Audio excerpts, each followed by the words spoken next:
School of magic. Next episode title, वह पीड़ित का खून सूखने से पहले आदमी को मार देगा। काली धुंध में छिपकर आहन हवा में चक्कर लगा रहा था। उसने अभी तक कोई कदम उठाने की हिम्मत नहीं की। उसकी शुरुआती योजना यह पता लगाना था कि नीचे मौजूद लोगों में से कौन वायलेट घोस्ट है और उसे खत्म करने के लिए समीर के साथ हाथ मिलाना था, जिससे आदर्श पर लगे प्रतिबंध हट जाए।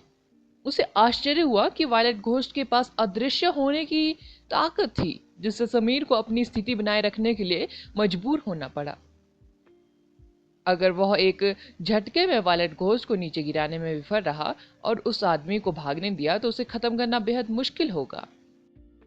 आहन केवल एक दर्शक ही रह सकता था जब तक कि उसे पता न चल जाए कि वायलेट घोस्ट कैसे अदृश्य हो रहा है। समीर, क्या आप जानते हैं कि उसने यह कैसे किया? जियांग ने चिंतित होकर पूछा। समीर ने कहा, मुझे भी यकीन नहीं है, मैं केवल इतना जानता हूं कि वह शैडो एलिमेंट नहीं है। लानत है इस दर पर। जियांग अपनी बात कह ही रहा था कि तभी दक्षिण में एक फायर पिलर बुझ गया। वे पहले ही एक जादुई फायर बीकन खो चुके थे और अब उन्होंने एक और खो दिया। केवल 6 प्राचीन किले बचे थे। दूसरे शब्दों में इसने महान दीवार की सुरक्षा को बेहद कमजोर कर दिया। वे दीवार की लंबाई में बदलाव नहीं कर सकते थे, अन्यथा ज़ॉम्बीज़ की सेना दीवार के चारों ओर घूमकर उत्तरी घाटी से निकल सकती। 50 किलोमीटर लंबी दीवार ने स्क्वायर ट्रैक मैदान के प्रवेश द्वार को पूरी तरह से बंद कर दिया। 50 किलोमीटर से आगे पहाड़ और ऊबड़ खाबड़ इलाका था। अगर ज़ॉम्बीज़ की सेना ने उनके माध्यम से उत्तरी घाटी से निकलने की योजना बनाई तो वे निश्चित रूप से बेजियांग उजाड़ जानवरों का सामना करेंगे। यह वही था जिसकी रक्षकों को उम्मीद थी। हालांकि ज़ॉम्बीज़ की सेना में दिमागहीन प्राणियों का समूह नहीं था, जिनका कोई कमांड नहीं था। वे जानते थे कि अन्य ड्यूमन प्राणियों के क्षेत्रों में घूमना समय और प्रयास की बर्बादी होगी। उन्हें बस जितनी जल्दी हो सके महान दीवार को तोड़ने की जरूरत थी, ताकि वे इसके पीछे के अनगिनत शहरों को बेरहमी से रौंद सके। वे दीवार की लंबाई और ऊंचाई कम नहीं कर सकते थे, जिसका मतलब था कि वे केवल मोटाई ही कम कर सकते थे। अब जबकि उन्होंने एक और जादुई बीकन खो दिया था, महान दीवार की सुरक्षा काफी कम हो जाने वाली थी। यदि दीवार पर्याप्त मोटी नहीं है तो रूरल लेवल के ज़ॉम्बीज इसे तोड़ सकते हैं। चुटकी ने खोए हुए मैजिक फायर बीकन की दिशा में देखते हुए कहा। लानत है, उन्होंने मैजिक फायर बीकन की सुरक्षा को इतनी जल्दी तोड़ दिया। हम संख्या में कम है, इसलिए शैतान नगरी के इन बदमाशों को अपनी मनमानी करने की छूट है। आहन ने गुस्से में कोसा। दीवार पर स्थिति और भी खराब हो गई। शैतान नगरी अपने शापित जानवरों और डार्क बीस्ट राक्षसों की भारी संख्या का दुरुपयोग कर रहे थे, ताकि मैजिक फायर बीकन के रक्षकों को थका सके। हर बार जब वायलेट घोस्ट ने उनके कुछ एडवांस मैजिशियनों को मार गिराया तो उनका बचाव भी कमजोर हो गया। क्या हम इस जादुई फायर बीकन को भी खो देंगे? फैंग नामक एक व्यक्ति ने निराशा से अपने चारों ओर देखते हुए कहा। ज़ॉम्बीज़ की सेना के खिलाफ दीवार खड़ी करने के लिए बेहद प्रयास करना पड़ा, लेकिन शैतान नगरी उनकी योजना को विफल करने के लिए आ गया। यह स्पष्ट रूप से सबसे बुरी बात थी जो हो सकती थी। समीर शापित जानवरों और डार्क बीस्ट मॉन्स्टरों से निपटने में बिजी था। उसने कम से कम 5 ब्लूडिकन 30 ब्लैक पादरी को हराया था। सबसे इंपॉर्टेंट बात यह है कि उसे हर समय वायलेट घोस्ट के घात से सावधान रहना पड़ता, इसलिए वह अपनी पूरी ताकत से लड़ने का जोखिम नहीं उठा सकता था। कमांडर समीर, क्या वायलेट घोस्ट नामक व्यक्ति को मार देने से वास्तव में स्थिति को बदला जा सकेगा? जियांगलिन ने कमजोरी से पूछा। वह लड़ाई से थोड़ा थक गया था। मुझे उस पर विश्वास है, समीर ने सिर हिलाया। मुझे लगता है कि वह एक भरोसेमंद व्यक्ति भी है। जियांगलिन ने आदर्श के साथ अपनी मुलाकात को याद किया। जियांगलिन आदर्श के दृढ़ संकल्प, अडिग भावना और निडरता से बेहद प्रभावित था, तब भी जब वह शैतान नगरी के खिलाफ था। जियांगलिन ने धीरे धीरे कुछ कदम आगे बढ़ाए और सुरक्षित दूरी से बाहर निकल गया। समीर ने बोहें सी कोड़ी। उसे समझ नहीं आया कि जियांगलिन क्या कर रहा था। हालांकि जल्द ही वह शापित जानवरों के झुंड से घिर गया। वह उन जीवों से विचलित हो गया जिससे वह जियांगलिन पर नजर नहीं रख पाया। पत्थर बन जाओ। समीर की आंखों का रंग बदल गया। उसके चारों ओर घूम रहे अजीबो गरीब संरचना वाले शापित जानवर तब जम गए जब उन सब पर भूरी रोशनी चमकी। उन पर मोटा पत्थर जैसा पाउडर गिरा जिससे वे मूर्तियों में बदल गए। विन दिस खाडिवसी। चारों तरफ से तेज हवा के झोंके आए और शापित जानवरों को टुकड़े टुकड़े कर दिया। 20 से ज्यादा शापित बीज तुरंत मर गए, जिससे समीर को उनके घेरे से आजाद होने का मौका मिला। जैंगलिन को शैतान नगरी के मेंबरों ने समीर की घातक हवा और विनाशकारी रेत को चुनौती देने की हिम्मत नहीं की। उसके आसपास की धूल हवा में उड़ गई। समीर को देर से याद आया कि जैंगलिन ने क्या कहा था। वह जल्दी से पलटा और एक क्रोधित दृश्य देखा। जैंगलिन के सामने पर्पल भूत प्रकट हुआ, यानी वायलेट घोस्ट। एक हिमखंड जैंगलिन की छाती के आर पार हो गया। बर्फ के कारण खून की एक भी बूंद नहीं बही, लेकिन जैंगलिन जल्दी ही मर रहा था। जैंगलिन! समीर ने गुस्से से चिल्लाया। वह जैंगलिन को मौत के देवता से बचाने के लिए बेतहाशा आगे बढ़ा। उसे रोको! वायलेट घोस्ट ने तिरस्कार पूर्वक अपना हाथ हिलाया और 100 से अधिक ब्लैक पादरी और 3 ब्लू डीकन को अपने सामने एक दीवार बनाने के लिए बुलाया, जिससे समीर को अपने लक्ष्य को बचाने का मौका न मिले। समीर के इर्द गिर्द भयंकर हवाएं बेतहाशा नाच रही थी। हवा जल्द ही लाल हो गई और क्रोध की खूनी दरांती में बदल गई। 50 मीटर के दायरे में एक भी ब्लैक पादरी और शापित जानवर नहीं बचा। उनके सिर और अंग गिरे हुए पत्तों की तरह जगह जगह बिखर गए। हालांकि लोगों की कतार बेहद मोटी थी। समीर के लिए इसमें रहते जैंगलिन को बचाना संभव नहीं था, भले ही वह कितनी भी तेजी से दुश्मनों को मार काट रहा हो। इस बीच जैंगलिन की आंखें निराशा से भरी नहीं थी, तब भी जब उसकी छाती में छेद हो गया। वे खोखली भी नहीं हुई। वे सीधे वायलेट घोस्ट को घूर रहा था, मानो वे बचे हुए कुछ सेकंड में उसके अंदर झांकने की कोशिश कर रहा हो। जैंगलिन ने अचानक मुंह में गर्म खून थूक दिया। खून वायलेट घोस्ट पर फैल गया। आमतौर पर खून से लथपथ होना किसी हत्यारे को परेशान नहीं करता, लेकिन वायलेट घोस्ट आश्चर्यचकित था और घबरा गया। जैसा मैंने सोचा था, जैंगलिन मुस्कुराया जब उसने वायलेट घोस्ट का रिएक्शन देखा। तुम? जैंगलिन द्वारा उस पर खून थूकने के बाद वायलेट घोस्ट गुस्सा हो गया। उसने आइस का टुकड़ा निकाला और गुस्से में जैंगलिन पर लगातार अटैक किया। हर वार से जैंगलिन के शरीर में छेद हो गया, लेकिन ठंड ने घावों से खून बहना बंद कर दिया। इस बीच जैंगलिन अपने दर्द को पूरी तरह भूल गया था। वह अपना बचा हुआ खून वायलेट घोस्ट पर थूकता रहा। अपने आखिरी प्रयास के दौरान वह बेहद कमजोर था। वह केवल वायलेट घोस्ट पर थोड़ा सा खून थूकने में कामयाब रहा। उसका शरीर मधुमक्खियों के छत्ते की तरह छेदों से ढका हुआ था। यह एक भयानक दृश्य था। वायलेट घोस्ट ने जैंगलिन को टुकड़ों में काटना शुरू कर दिया। फिर भी वही मुस्कान जिसने उसे पूरी तरह से गुस्सा कर दिया था, जैंगलिन के चेहरे पर थी। वो यह सोचने से खुद को रोक नहीं पाया कि वो आदमी कितना पागल है। शैतान नगरी ही एकमात्र ऐसी जगह नहीं थी जहां पागल लोग रहते थे। जब कोई किसी कीमती चीज को बचाने की पूरी कोशिश कर रहा होता, तो वह शैतान नगरी के लोगों से भी ज्यादा पागलपन कर सकता है। वायलेट घोस्ट जैंगलिन के खून से लथपथ था। इस बार वह अदृश्य होकर भागा नहीं, वह खून साफ करने की कोशिश कर रहा था। वायलेट घोस्ट को आश्चर्य हुआ कि जैंगलिन का खून जहरीला था। उसने खुद को उजागर करने से पहले एंटीडोट पॉइजन की एक औषधि पी ली थी। उसका खून जहर के साथ मिल गया था। यह कुछ ही समय में उसके मुंह के को खा जाने के लिए काफी शक्तिशाली था। फिर भी वह व्यक्ति यह दिखावा करने में सक्षम था कि सब कुछ सामान्य था, और वायलेट घोस्ट पर सफलतापूर्वक जहरीला खून थूक दिया जैसा कि योजना बनाई गई थी। वायलेट घोस्ट जहरीला खून साफ करने में असमर्थ था, जिसका मतलब था कि वह सिर्फ फिर से अदृश्य होने में असमर्थ था। अदृश्य होने की क्षमता शैडो एलिमेंट से नहीं थी, यह एक अत्यंत दुर्लभ वाटर एलिमेंट सीड से थी। यह वायलेट घोस्ट को जलवाष्प की तरह एक परत में घेरने में सक्षम था, जो उसके आसपास के वातावरण को प्रतिबिंबित कर सकता था, जैसे कि एक दर्पण सभी कोणों को कवर करता है। इसलिए ऐसा लगता था कि जब भी वायलेट घोस्ट ने वाटर सीड की क्षमता का उपयोग किया था, तो वह अदृश्य हो गया था। वह हवा में गायब होने के बजाय केवल पारदर्शी हो गया था। वह अचानक कहीं और नहीं चला गया। जैंगलिन एक वाटर मैजिशियन था, इसलिए वह चाल समझने में एक्सपर्ट था। हालांकि वायलेट घोस्ट बेहद अलर्ट था। उसने अपने शिकार के खून को अपने ऊपर छींटे से बचाने के लिए मारने के लिए एक आइस एलिमेंट हथियार का भी यूज किया। जैंगलिन जानता था कि वायलेट घोस्ट को बेनकाब करने का उसका एकमात्र मौका मरना था। कोई भी व्यक्ति चाहे कितना भी अलर्ट क्यों ना हो, वह तब भी अपनी अलर्टता कम कर देता है जब उसका लक्ष्य मरने से बस कुछ सेकंड दूर होता है। जियांगलिन बाहर चला गया जहां दूसरे उसे कवर कर सकते थे और वायलेट घोस्ट के कदम उठाने का इंतजार कर रहा था। उसे विश्वास था कि वायलेट घोस्ट निश्चित रूप से उसे निशाना बनाएगा। अगर उसे बाहर निकाल दिया गया तो समीर के पास अकेले इतने सारे ब्लू डेकन और ब्लैक पादरी को संभालने का कोई मौका नहीं होता। वह मुस्कुराया क्योंकि उसने सही दांव लगाया था। वायलेट घोस्ट पूरी तरह से अपना दिमाग खो बैठा। अहान ने जब देखा कि ऊपर आसमान में अपने मौके का इंतजार करते हुए कि क्या हुआ, तो उसे तुरंत महसूस हुआ कि जिस हवा में वह सांस ले रहा था वह खट्टी हो गई है।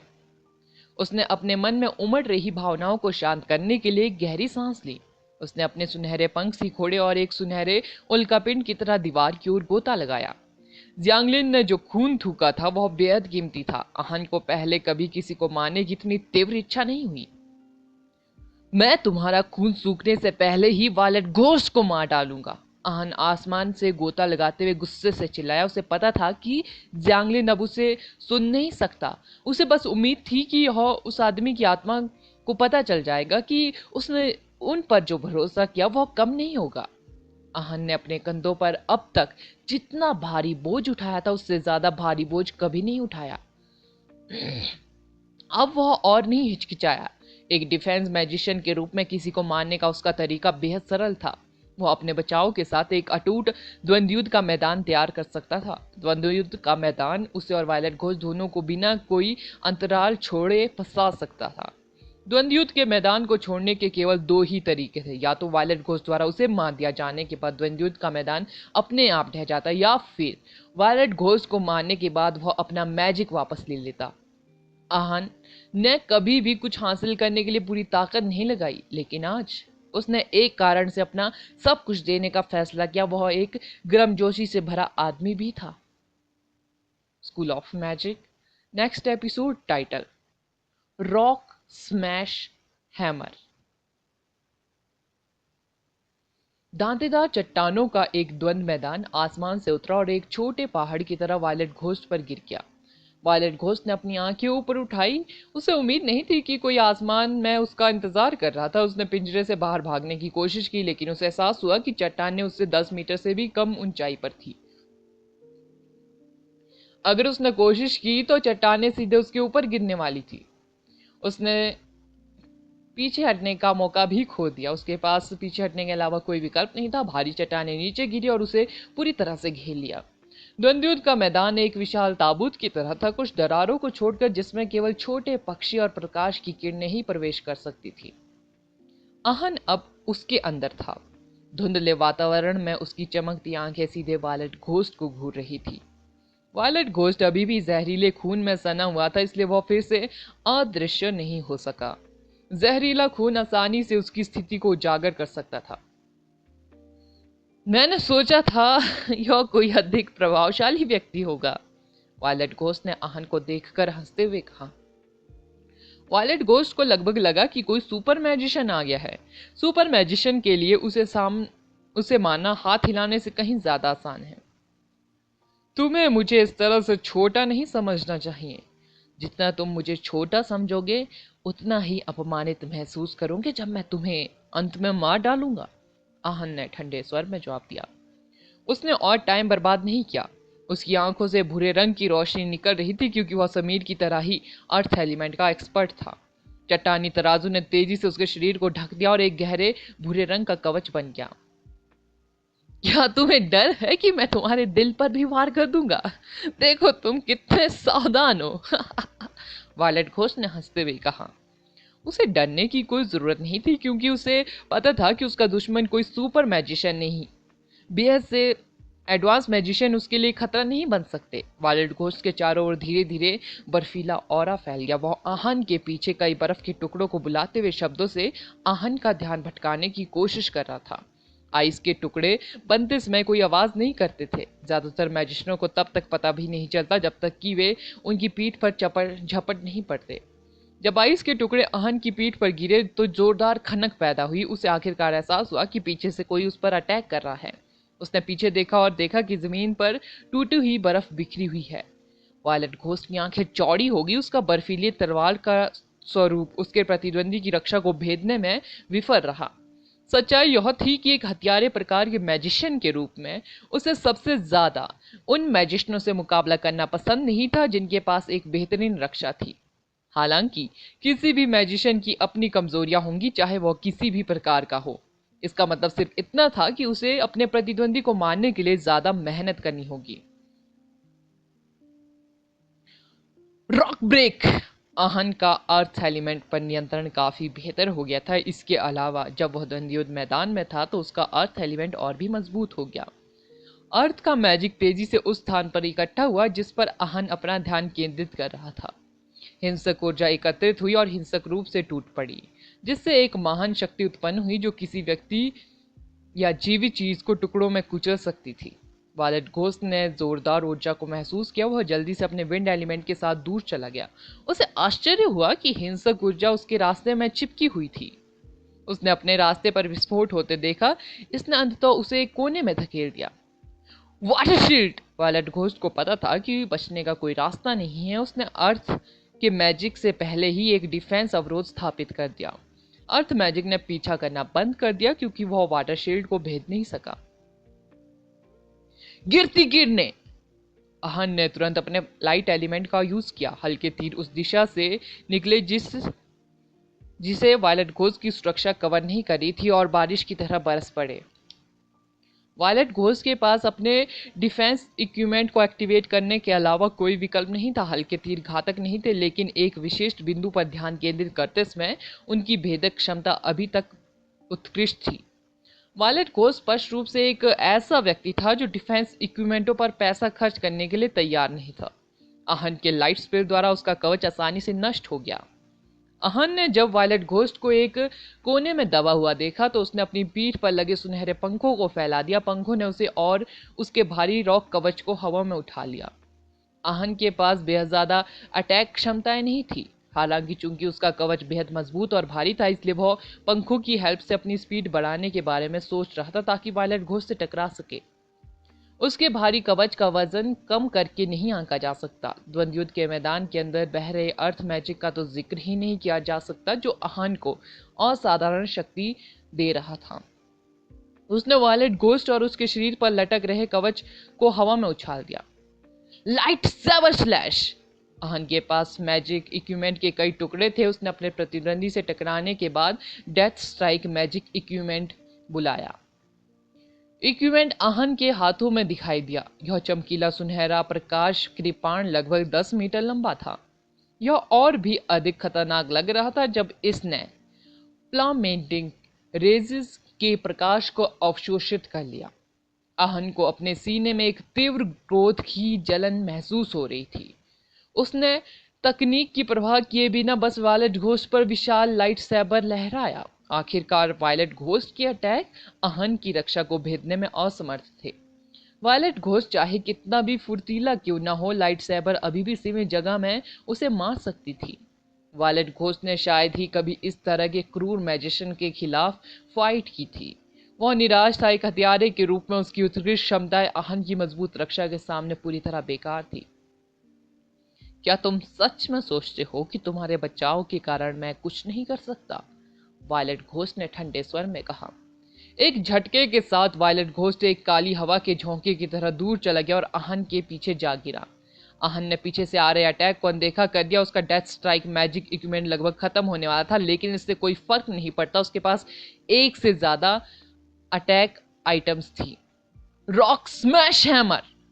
आहन को वायलेट घोस्ट के अटैकों की कोई परवाह नहीं थी। न केवल हत्यारे प्रकार के मैजिशियन उसके कवच के खिलाफ संघर्ष करेंगे, यहाँ तक कि आदर्श जैसा विनाशकारी मैजिशियन भी उसके कवच को तोड़ने की कोशिश में भारी सांस लेगा। Telekinesis heart crash. Violet ghost ने ठहाका लगाया। एक ठंडी किरण आहन की रक्षा को भेदती हुई सीधे उसके दिल पर जा लगी। आहन को तब आश्चर्य हुआ जब उसने आयामी मैजिक की उपस्थिति को महसूस किया। इस वायलेट घोस्ट ने अपनी असली ताकत छिपाने में बेहद बढ़िया काम किया। उसे उम्मीद नहीं थी कि उसके पास स्पेस एलिमेंट भी होगा। आमतौर पर कोई व्यक्ति केवल एडवांस लेवल पर ही स्पेस एलिमेंट को अवेक कर सकता है। वायलेट घोस्ट का स्पेस एलिमेंट स्पष्ट रूप से उसका थर्ड एलिमेंट था, इसलिए यह उतना मजबूत नहीं था। वह अभी भी ब्लिंक से थोड़ा अपरिचित था। सौभाग्य से आहन के द्वंद्वयुद्ध के मैदान में स्पेस एलिमेंट पर कुछ प्रतिबंध थे। अन्यथा वायलेट घोस्ट ब्लिंक के साथ आसानी से वहां से भाग सकता था, जिसका अर्थ है कि उनके सभी प्रयास और बलिदान व्यर्थ हो जाते। वायलेट घोस्ट का स्पेस एलिमेंट स्पष्ट रूप से आदर्श जितना उत्कृष्ट नहीं था, लेकिन वह स्पेस एलिमेंट को अपनी लड़ाई शैली के हिस्से के रूप में यूज करने में एक्सपर्ट था। टेलीकिनेसिस हार्ट क्रश मूल रूप से स्पेस एलिमेंट के साथ आहन की रक्षा को बाईपास करने और उसके दिल पर एक अटैक करने का उसका प्रयास था। अटैक के सामने कोई भी बचाव महज सजावट थी। आहन को उम्मीद नहीं थी कि वायलेट घोस्ट के पास ऐसी चाल होंगी और स्पष्ट रूप से डिफेंस मैजिशियनों के खिलाफ उसका तुरुप का पत्ता था। अगर वह किसी अनुभवहीन डिफेंस मैजिशियन के खिलाफ होता तो यह घातक होता। वेनिस की अंगूठी। आहन ने बिना किसी हिचकिचाहट के खुद का बचाव करने के लिए अंगूठी को एक्टिवेट किया। वेनिस की अंगूठी बेहद उपयोगी थी क्योंकि यह न केवल बाहरी अटैकों के खिलाफ प्रभावी थी, बल्कि यह उसके आंतरिक अंगों की भी रक्षा कर सकती थी।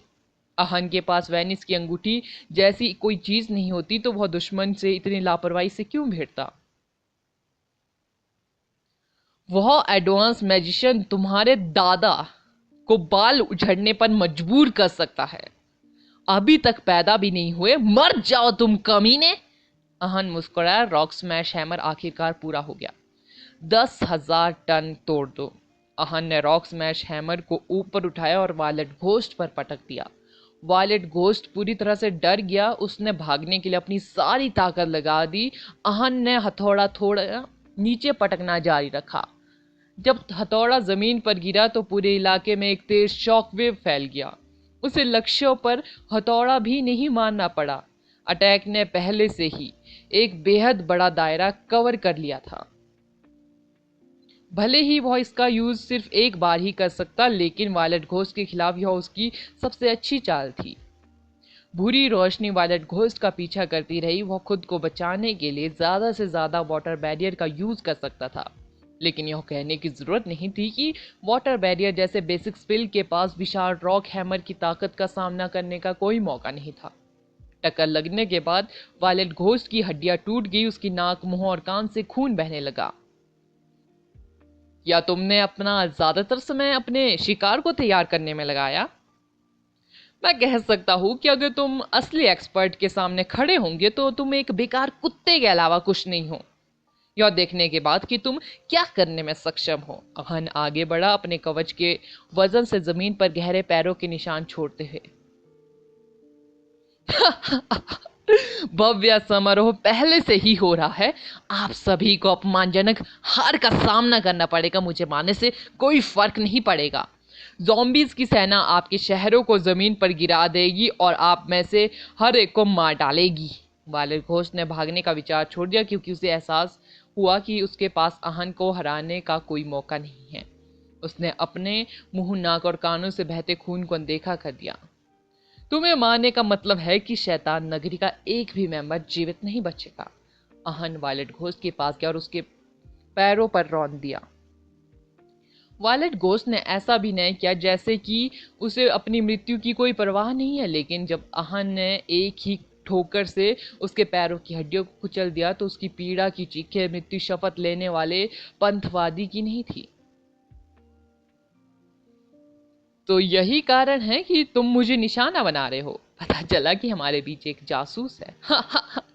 लेकिन क्या तुमने सचमुच सोचा था कि मुझे मारने से कोई फर्क पड़ने वाला है? वायलेट घोस्ट बेहद दर्द में था, फिर भी वह शांत रहने की पूरी कोशिश कर रहा था। आहन ने यह शब्द सुनकर भुहें सिकोड़ ली। मैं कॉन्ट्रैक्ट का मेजबान नहीं हूं। तुम हार गए, तुम हार गए। वायलेट घोस्ट ने विकृत चेहरे के साथ कहा। किसी भी तरह से तुम फिर भी मरने वाले हो। आहन ने कोई दया नहीं दिखाई। उसने अपनी मुट्ठी जो कवच से ढकी हुई थी और जिसका वजन लगभग 500 किलोग्राम था, वायलेट घोस्ट के सिर पर फेंकी। वायलेट घोस्ट ने अटैक से बचने की पूरी कोशिश की क्योंकि उसे पता था कि वह जल्द ही मरने वाला है। आहन ने वायलेट घोस्ट की प्रतिक्रिया देखकर जोर से हंसा। उसने शर्त लगाई कि आदर्श के लिए 1 या 2 सेकंड का कोई खास महत्व नहीं है। वह उसे एक और मुक्का मार सकता है। इस बार वह सुनिश्चित करेगा कि बदमाश का दिमाग जमीन पर बिखर जाए और उसे लाल रंग में रंग दे। शैतान नगरी के हर मैल का अंत अच्छा नहीं होगा। School of magic season 2 title. Wind wing से एक नीले डीकन को काटना। द्वंद्व युद्ध का मैदान ढह गया। आहन ने वायलेट घोस्ट के मृत शरीर को जमीन पर घसीटा और शैतान नगरी के मेंबरों के ऊपर हवा में फेंक दिया। उनमें से ज्यादातर वायलेट घोस्ट के नेतृत्व में थे, हालांकि उनके नेता की मौत से वे डरे नहीं होंगे, लेकिन फिर भी इससे उनका मनोबल टूट जाएगा। आहन, बेहद बढ़िया। समीर ने आखिरकार राहत भरी मुस्कान दी जब उसने देखा कि आहन ने वायलेट घोस्ट को बाहर निकाल दिया, भले ही उसका चेहरा गंदगी से ढका हुआ था।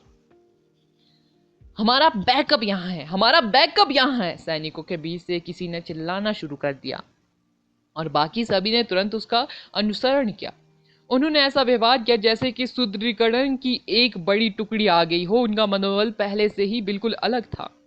आहन को अचानक एहसास हुआ कि दुश्मन के कमांडर को पहले खत्म करना हमेशा कितना इम्पोर्टेंट क्यों रहा है।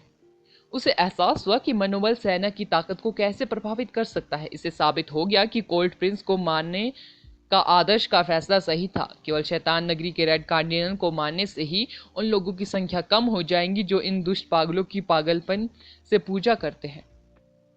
इन सभी बदमाशों को नर्क में भेजो। आहन ने रक्षकों के मजबूत मनोबल को महसूस किया। वायलेट घोस्ट को हराने वाले व्यक्ति के रूप में उसे विश्वास था कि उसके शब्द उन लोगों को प्रेरित करेंगे जिन्होंने प्राचीन किले की रक्षा के लिए इतनी मेहनत की थी। जब वह चिल्ला रहा था तो उसके शरीर पर लगा मोटा कवच गिर गया। वे कवच के अनगिनत टुकड़ों में बदल गए जो रक्षकों से जुड़ गए और उन्हें सुरक्षा की एक परत प्रदान की। फैंग की आंखें आशा से चमक उठी जब उन्होंने आहन का प्रभावशाली स्पेल देखा, जैसा कि मैजिस्ट्रों से उम्मीद की जाती है। जिसने शासक लेवल के प्राणी के अटैक का विरोध किया, वह एक साथ 100 से अधिक लोगों की रक्षा को मजबूत करने में सक्षम था। यह अपेक्षाकृत शक्तिशाली इंटरमीडिएट स्पेलों में से कुछ से उनकी रक्षा करने के लिए पर्याप्त मजबूत था। ज्यादातर मैजिशियन बचाव के लिए सिर्फ इक्विपमेंट पर निर्भर रह सकते थे। दुर्भाग्य से वह इक्विपमेंट सिर्फ एक निश्चित समय तक ही चल पाता। इसलिए अगर उन पर अटैक होता तो ज्यादातर मैजिशियन या तो मर जाते या गंभीर रूप से घायल हो जाते। परिणाम स्वरूप भले ही बचाव उतना प्रभावी नहीं था जितना कि जब आहन इसे खुद डाल रहा था, फिर भी वह कई मैजिस्ट्रों के लिए एक अतिरिक्त जीवन था। इसका मतलब था कि वे दुश्मन पर पूरी ताकत से अटैक कर सकते थे।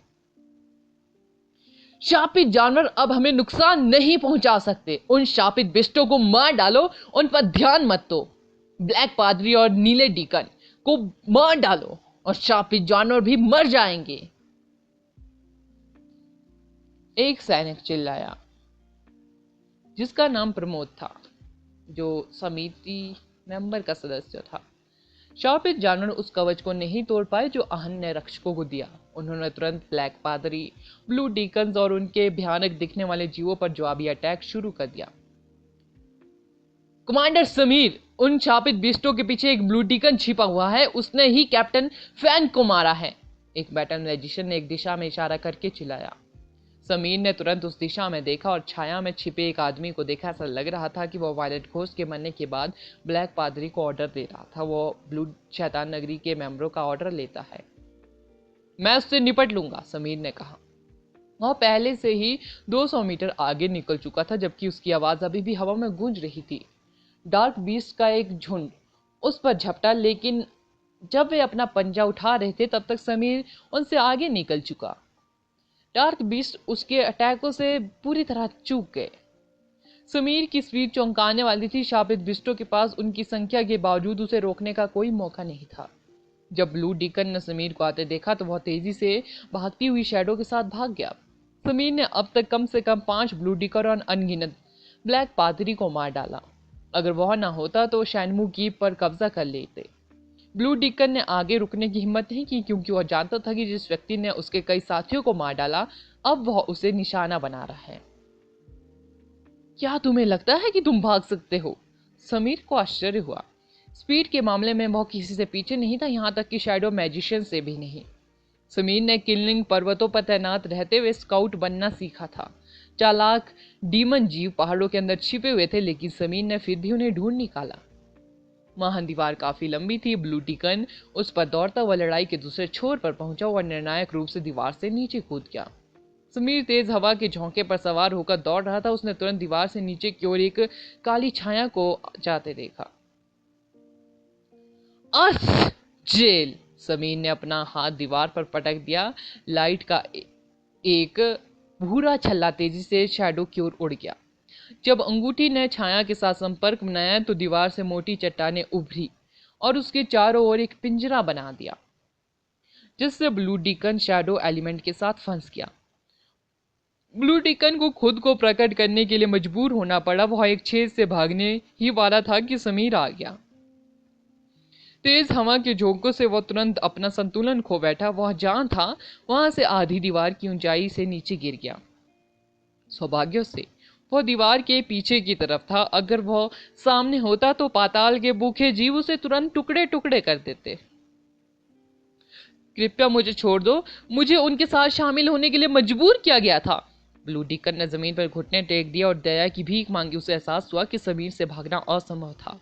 समीर एक पल के लिए शौक रहा। अटैक करने से पहले ही उस आदमी ने लड़ने की इच्छा खो दी। क्या शैतान नगरी का हर मेंबर कायर था? जब समीर सोच रहा था, दीवार के समान रंग की कोई चीज उसके पीछे रेंग रही थी। चुपचाप पीछे से उड़ते हुए समीर की ओर आ रही थी, जैसे एक मकड़ी अपने शिकार के पास आती। ब्लू डिकन अपने शब्दों से समीर का ध्यान भटका रहा था, जबकि एक डार्क बीस्ट को कंट्रोल कर रहा था ताकि वह उसकी ओर चुपके से आ सके। उसे तब तक इंतजार करना था जब तक कि डार्क बीस्ट उस पर जानलेवा वार करने के लिए पर्याप्त करीब ना आ जाए। उसे यह सुनिश्चित करना था उस आदमी को अटैक से बचने का मौका ना मिले, ना ही उसे डिफेंस मैजिक करने या अपने डिफेंस इक्विपमेंट को एक्टिवेट करने का मौका मिले। ब्लू डिकन को लगा कि वह प्राणी काफी करीब आ गया है। उसकी आंखों में भीख मांगने वाली नजर क्रूर होगी। मारो मूर्ख! ब्लू डिकन चिल्लाया। समीर ने जब ब्लू डिकन के चेहरे पर आए परिवर्तन को देखा तो वो उत्सुकता से देखने लगा। एक घातक पंजा पीछे से एक मुश्किल कोण पर उसकी गर्दन पर अटैक करता है। हालांकि समीर बिना अपना सिर घुमाए फुर्ती से एक तरफ चला गया। वह सही समय पर आगे बढ़ता था और डार्क बीस्ट के अटैक की पहुंच से अच्छी तरह वाकिफ था। वह जरूरत से 1 सेंटीमीटर भी आगे नहीं बढ़ता था।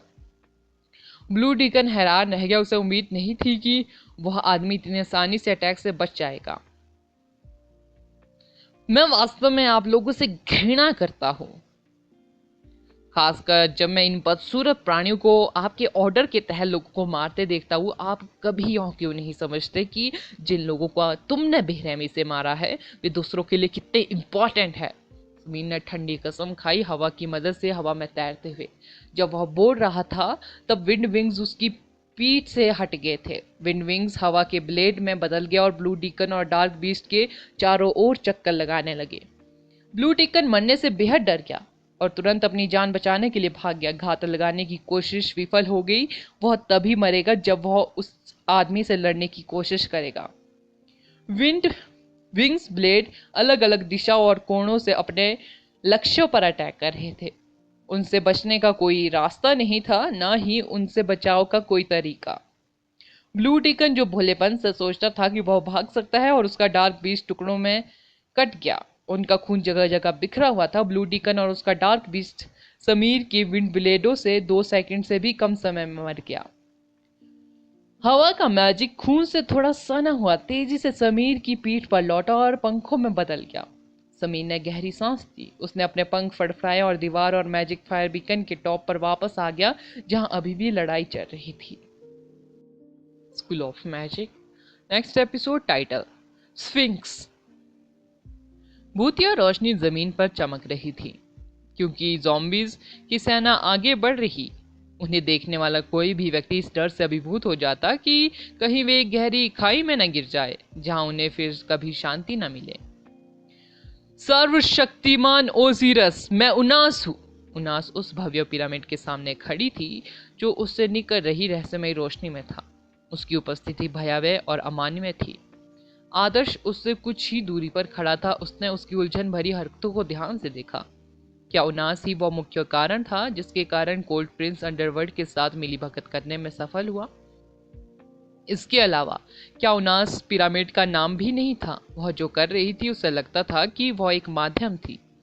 मिस्र में कई प्रतिभाशाली अनडेड मैजिशियन थे। यह भी संभव है कि उनमें से कुछ जन्मजात रूप से अंडरवर्ल्ड से संवाद करने की प्रतिभा के साथ पैदा हुए हो।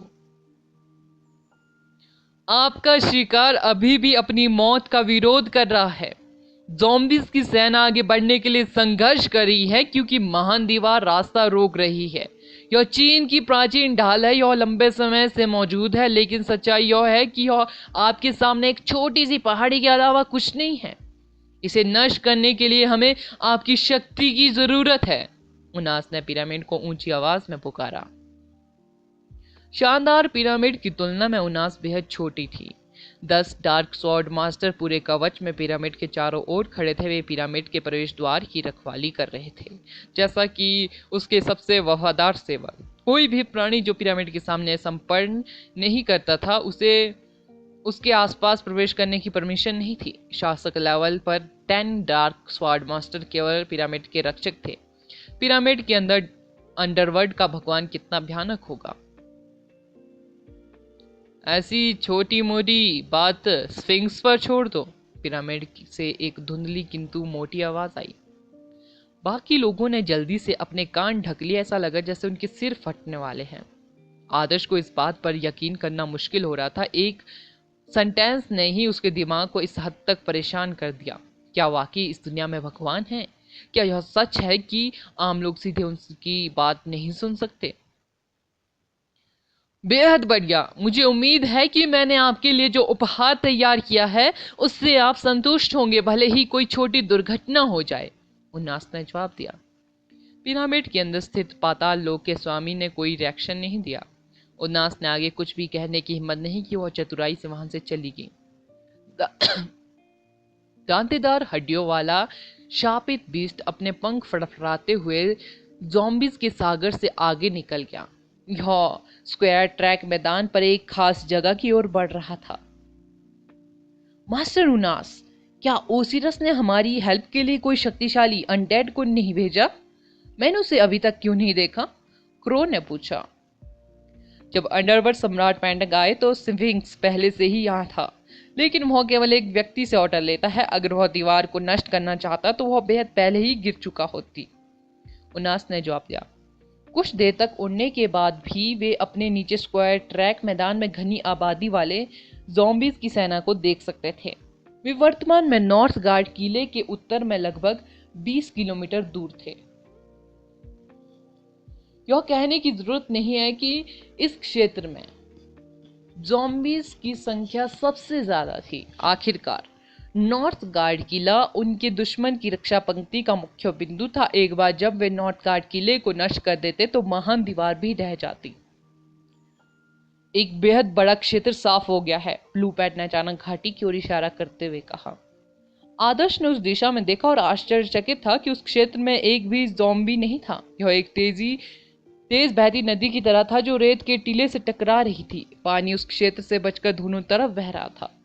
आदर्श पूरी तरह से भ्रमित था। यह स्पष्ट रूप से एक गहरी घाटी नहीं थी। ज़ॉम्बीज आसानी से इसे पार कर सकते थे, फिर भी उन्हें जानबूझकर एक लंबा रास्ता तय किया, जैसे कि यह निषिद्ध क्षेत्र था। उनास मुस्कुराई। उसने दांतेदार हड्डियों वाले शापित बीस्ट को विशाल क्षेत्र में उतरने का ऑर्डर दिया। आदर्श को अचानक एहसास हुआ कि घाटी में एक बेहद बड़ा जीव पड़ा हुआ है। उसका रंग आसपास के इलाके से बेहद मिलता जुलता था। जब वह अपनी मौजूदगी छुपा रहा था तो किसी को भी इस पर ध्यान देने की संभावना नहीं थी। हालांकि वह पहले से ही डर से भरा हुआ था। जब वह अभी भी उस जीव से 100 मीटर दूर था, वह उस जीव को खर्राटे लेते हुए सुन सकता था। उसकी सांसें बेहद लंबी और धीमी थी। हर सांस अंदर और बाहर लेने में लगभग 3 मिनट लगते। इस प्रक्रिया के दौरान एक जबरदस्त बल अंदर और बाहर की ओर बढ़ता। कोई भी साधारण ज़ॉम्बीज का सामना नहीं कर सकता। वह जमीन पर लेटा हुआ सो रहा था। वह ज़ॉम्बीज की विशाल सेना से पहले आ गया। जब ज़ॉम्बीज की सेना गुजर रही थी तब बिच्छू भगवान मेडुसा ने भी लंबा रास्ता तय किया। इससे पता चलता है कि वह प्राणी कितना भयानक था। तुम वहां नीचे जाओ, अनस ने क्रो की ओर इशारा करते हुए ऑर्डर दिया। मैं? क्रो हकलाते हुए खुद की ओर इशारा करते हुए बोला। नीचे पड़ा हुआ प्राणी बिल्कुल भयानक था। क्रो कोई बेवकूफ नहीं था। शासक लेवल के प्राणियों सहित सभी ज़ॉम्बीज उससे बच रहे थे। वह जानता था कि अगर उसके जैसा कोई साधारण एडवांस मैजिशियन वहां नीचे चला गया तो क्या होगा। जाओ उसे जगाओ, उनास ने कहा। क्या तुम्हारे पास पाताल लोक के प्राणियों से संवाद करने की क्षमता नहीं है? क्रो जानता था कि अगर वह जाकर उस प्राणी को जगा देगा तो उसकी जान खतरे में पड़ जाएगी। स्फिंक्स का स्वभाव अजीब है। ओसिरस के अलावा वह किसी को भी खा जाएगा तो उसकी नींद में खलल डालने की हिम्मत करेगा। उनास ने क्रो को साफ साफ बता दिया कि क्या होने वाला है। तो फिर क्यों? क्रो का चेहरा टेढ़ा हो गया। मैं तुम्हें वहां जाने का ऑर्डर दे रही हूँ, तुम्हें बस मेरी आज्ञा का पालन करना है। उन्नास की आंखें ठंडी होगी। मैं मरना नहीं चाहता, तुम किसी और से पूछ सकती हो। क्रो ने ब्लू बैट, आदर्श और बाकी लोगों की तरफ देखा। वो अकेला व्यक्ति नहीं था, उसे उसे क्यों चुनना पड़ा। नीचे जाओ। उन्नास की आंखें असामान्य थी, किसी तरह उसकी आंखों में नजर अप्रतिरोध्य हो गई। या उसके दिमाग से निकला ऑर्डर था, उसका ऑर्डर क्रो की आत्मा में तलवार की तरह उतर गया। एक डार्क कॉन्ट्रैक्ट। आदर्श चौंक गया जब उसने महसूस किया ऊर्जा। स्पष्ट तो क्रो और उनास के बीच एक आत्मिक कॉन्ट्रैक्ट था जो क्रो को उनास के ऑर्डरों का पालन करने के लिए बाध्य करता। अगर तुम अभी नीचे गिरते हो तो भी तुम पुण्य कमाओगे। अगर मैं तुम्हारे अंग तोड़कर तुम्हें नीचे फेंक दूं तो तुम कुछ नहीं रह जाओगे, उनास ने गंभीर स्वर में कहा। क्रो जानता था कि उसके पास कोई और विकल्प नहीं था। वह अनिच्छा से जमीन पर कूद गया। वह उस विशालकाय जीव के ठीक सामने उतरा। उसका छोटा सा आकार एक छोटे कीड़े की तरह तुच्छ था। ऐसा लग रहा था कि वह जीव उसे आसानी से एक छोटे से घूंट में निगल सकता। स्फिंक्स! क्रो ने नरम कामती आवाज में पुकारा। क्रो जानता या उम्मीद कर रहा था कि वह प्राणी उसकी बात नहीं सुनेगा, लेकिन दुर्भाग्य से उसने उसे जगा दिया। उसने अपनी आंखें खोली और क्रो की जानलेवा नजरों को घूरा। क्रो को जानलेवा नजरों से घूरने लगा। क्रो की इच्छा शक्ति एक पल में ही टूट गई। वह उस प्राणी की निगाह के सामने एक मूर्ति की तरह जम गया। स्फिंक्स ने उस तुच्छ इंसान को बोलने का कोई मौका नहीं दिया। उसने एक गहरी सांस ली और क्रो को सीधे अपने मुंह में ले लिया। उसने अपना मुंह खोलने की भी जहमत नहीं उठाई। क्रो स्फिंक्स के दांतों से टकराकर लुगदी में बदल गया। स्फिंक्स ने उदासीनता से मानव का स्वाद लेने के लिए अपने दांत चाटे। उसने धीरे से अपना सिर उठाया और देखा कि उसके ऊपर कई अन्य मनुष्य खड़े हैं। स्फिंक्स, अंडरवर्ल्ड के भगवान ने आपको नॉर्थ गार्ड किले को नष्ट करने के लिए हमारे साथ मिलकर काम करने के लिए कहा है। आइए आशा करते हैं हम एक साथ मिलकर काम करके बेहद अच्छा समय बिताए। उनास अंडरवर्ल्ड के प्राणियों के साथ संवाद करने में सक्षम थी और मुस्कुराई और जल्दी से स्फिंक्स को ओसिरस की योजना का उल्लेख किया। उनास बेहद सहजता से व्यवहार कर रही थी, जैसे कि कोई भी चीज उसके ध्यान देने लायक ही नहीं थी। ओसिरस ने वास्तव में स्फिंक्स को ऑर्डर दिया था। विशाल प्राणी धीरे धीरे अपने पैरों पर खड़ा हुआ। जैसे ही वह खड़ा हुआ, ज़ॉम्बीज की सेना उसके शरीर के नीचे चलने लगी। वह एक द्वीप की तरह था जिसे आकाश में उठा लिया गया। आदर्श हैरान था, इसलिए नहीं कि उसे एहसास हुआ कि नॉर्थ गार्ड फोर्ट्रेस जल्द ही स्फिंक्स द्वारा रौंद दिया जाएगा, बल्कि इसलिए कि वायलेट घोस्ट उसके सोल कॉन्ट्रैक्ट का होस्ट नहीं था, बल्कि यह तो उनास के हाथों में था। क्रो आदर्श जैसा ही था। वह वायलेट घोस्ट के साथ सोल कॉन्ट्रैक्ट पर साइन करने के बाद समारोह में शामिल हुआ। उनास ने स्पष्ट रूप से क्रो को ऑर्डर देने के लिए कॉन्ट्रैक्ट की शक्ति का यूज किया। वायलेट घोस्ट मर चुका है, लेकिन मेरा कॉन्ट्रैक्ट अभी तक समाप्त नहीं हुआ है। आदर्श को डार्क मटेरियल के जरिए यह आभास हो गया कि वायलेट घोस्ट मर चुका है। उसने शुरू में सोचा कि सोल कॉन्ट्रैक्ट खत्म होने में कुछ समय लगेगा, क्योंकि उसकी सोल को बांधने वाली जंजीरों को गायब होने में कुछ समय लगेगा। उसे आश्चर्य हुआ कि कॉन्ट्रैक्ट का होस्ट वायलेट घोस्ट नहीं था, बल्कि उनास थी, और क्रो ने कुछ ही पल पहले वह स्पष्ट रूप से साबित किया। अरे वाह, उसे वायलेट घोस्ट ने फंसाया था। जिस व्यक्ति को वे मारने वाले थे वह उनास था। नॉर्थ गार्ड किला। अहन और चुटकी हुई वायलेट घोस्ट को मारने के बाद शैनवू कीप में नहीं रुके। शैनवू कीप शैतान नगरी के अटैक से बच गया। उन्हें बस वायलेट घोस्ट की बाकी आदमियों को खत्म करना था। शैनवू किला सुरक्षित हो सकता है, लेकिन इसका मतलब यह नहीं कि अन्य प्राचीन किले ठीक हैं। नॉर्थ गार्ड किला स्पष्ट रूप से प्राचीन किलों की तुलना में अधिक दबाव झेल रहा था। हम लगभग नॉर्थ गार्ड किले में पहुंच चुके हैं। आइए आशा करते हैं कि वे अभी भी ठीक होंगे। अहन दीवार के साथ उड़ते हुए दूर से नॉर्थ गार्ड किले के शानदार टावर पर नजर गड़ाए हुए था। हमें हर कीमत पर नॉर्थ गार्ड किले पर कब्जा करना होगा। चुटकी ने सिर हिलाया। वह आदर्श की स्थिति के बारे में बात करने ही वाली थी कि अहन अचानक रुक गया। अहन शुरू में दीवार के साथ उड़ रहा था, लेकिन अचानक वह दीवार के रास्ते पर उतर गया और एक टावर में छिप गया। क्या हुआ? अहन के आसमानी व्यवहार को देखकर चुटकी ने पूछा। अहन के चेहरे पर एक अजीब भाव था। वह भी कांप रहा था। वह मानव चेहरा।